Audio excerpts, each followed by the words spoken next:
Well, speaking of Qatar, today the UN Security Council is set to hold an emergency meeting on Israel's strike in Doha, also sparking global condemnation. This morning, security forces and emergency teams are in Doha, still digging through the rubble after yesterday's attack intended to target senior Hamas leaders. Hamas said the strike killed at least 6 people, all believed to be lower-ranking members, and reportedly failed to take out the target of the strike, Halil al-Hayya, a senior Hamas member. The attack now puts ceasefire talks in real jeopardy and risks further escalation in the war in the region. Let's turn now to CTV's Scott Hurst. He's got more today. So, Scott, Israel, meantime, intensifying its campaign against Hamas. What is the latest? Marcia, good morning. As you pointed out, this strike is sending shockwaves through the international community, and the action is facing widespread condemnation from a number of allies, including Canada. However, the Israeli Prime Minister is standing firm on rooting out Hamas, regardless of where its key leaders may be. It's a potentially dangerous gamble, even drawing the ire of Israel's most important ally, the United States. First, let's play out reaction from both those leaders, and we'll get into more details after that. These are the same terrorists who planned, terrorist chiefs who planned, launched, and celebrated the horrific massacres of October 7th. I'm not thrilled about the whole situation. It's not a good situation. But I will say this, we want the hostages back.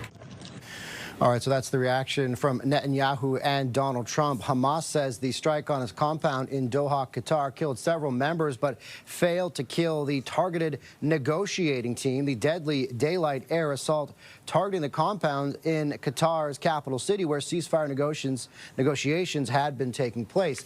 Now, on social media, Prime Minister Mark Carney called Israel's airstrikes, quote, an intolerable expansion of violence and an affront to Qatar's sovereignty. Canada's Foreign Affairs Minister echoing those comments, Marcia, later in the day as well. Yeah, many countries questioning the legality of that strike. And as you point out, that strike threatening to derail ceasefire talks. So is Qatar now out?